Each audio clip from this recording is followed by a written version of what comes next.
दोस्तों नमस्कार। दोस्तों, आप लोगों को मालूम होगा अरविंद केजरीवाल को 2 नवंबर को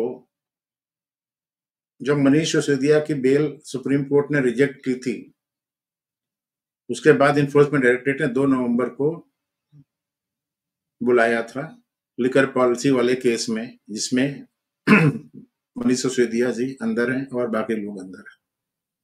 बाद में संजय सिंह को भी उन्होंने अरेस्ट किया था। मनीष सिसोदिया फरवरी से अंदर है और संजय सिंह शायद अक्टूबर से अंदर है। काफी इन लोगों ने जोर लगा लिया, supreme court, high court, session court, पता नहीं क्या क्या कर लिया, लेकिन इनको बेल नहीं मिल रही है। तो 2 नवंबर को अरविंद केजरीवाल को ईडी ने पहला सम्मन इशू किया था और उसके जवाब में अरविंद केजरीवाल ने यह बोला था कि मुझे छत्तीसगढ़, मध्य प्रदेश और राजस्थान के चुनाव में प्रचार करना है, मेरे कैंडिडेट वहां पे खड़े हैं, इसलिए मैं नहीं आ सकता। इसके साथ में उन्होंने सम्मन की कानूनी वैधता के ऊपर भी सवाल उठाए थे। ठीक है, इन्फोर्समेंट डायरेक्टरेट ने मान लिया, भाई ठीक है, चुनाव पूरे कर लो। चुनाव की प्रक्रिया खत्म हो गई। अरविंद केजरीवाल की पार्टी को 0.5% भी वोट नहीं मिले। इससे ज्यादा तो उनके जो नोटा वाले वोट हैं, नन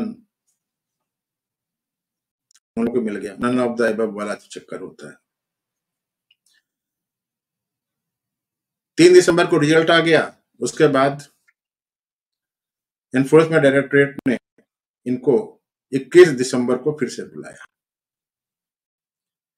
ये भाई साहब 19 तारीख को जो I.N.D.I.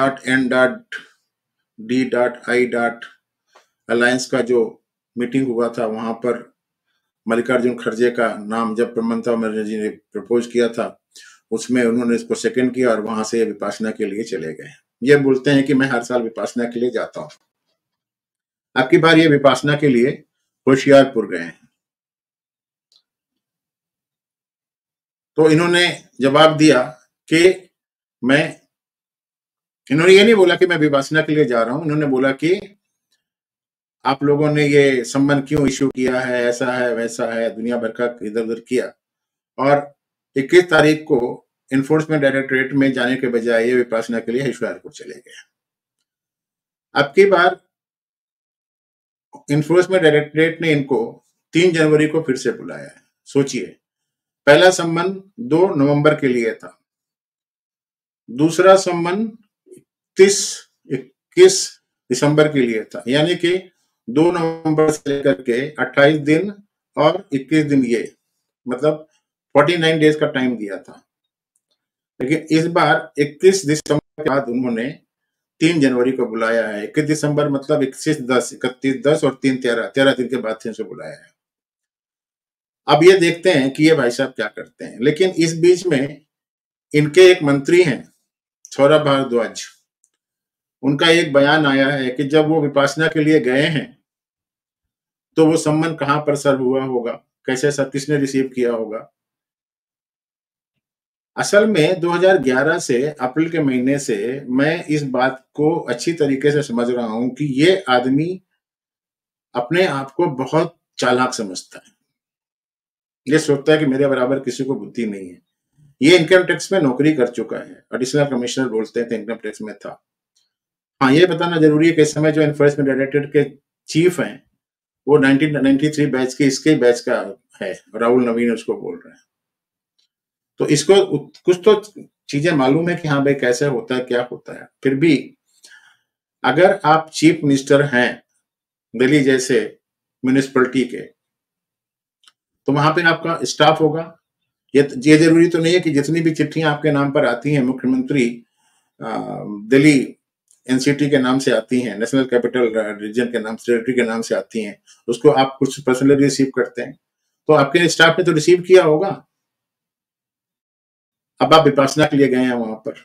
अब ये विपासना जो है इनकी, सुनते हैं कि 20 तारीख से लेकर के 30 तारीख तक चलने वाली है, उसके बाद ये वापस आएंगे। इनके 2 मंत्री, एक मंत्री मनीष सिसोदिया मिनिस्टर थे, वो ऑलरेडी जेल में है फरवरी के महीने से, उनको बेल नहीं मिल रही है।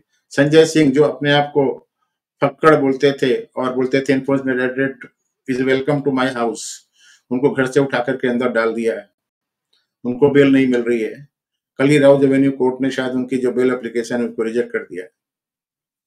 और मनीष सिसोदिया ईडी चीड़ी का जोर लगा रहे हैं, उनको कुछ मिल नहीं रहा। सत्येंद्र जैन साहब अलग से किसी घोटाले में फंसे हुए हैं, वो आज की डेट में मेडिकल बेल पे चल रहे हैं, अंतरिम जमानत पे चल रहे हैं।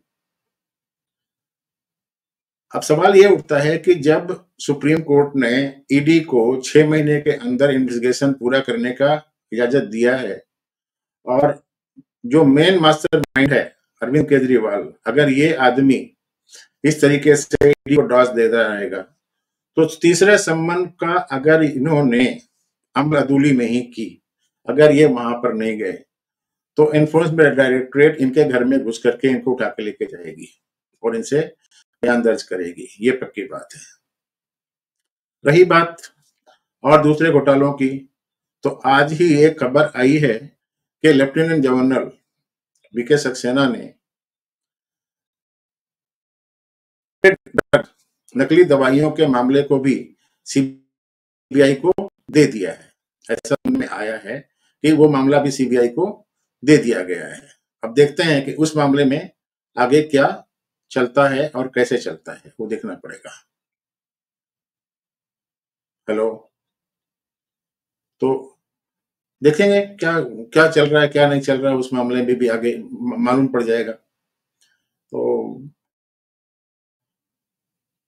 मुझे तो दिल्ली की जनता के और पंजाब की जनता के ऊपर दया आती है कि इन लोगों ने कैसे आदमी के को वोट दे दिया, उसके मीठी मीठी बातों पे बेवकूफ बन करके। इस बारे में और आगे कुछ भी अगर मालूम पड़ेगा तो मैं दूसरा वीडियो बनाऊंगा। फिलहाल के लिए बस इतना ही।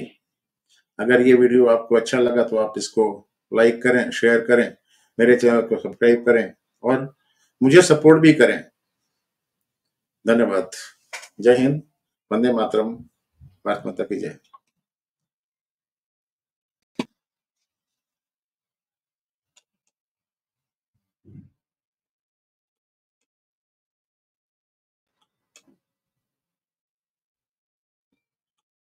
बंद हो जाएगा।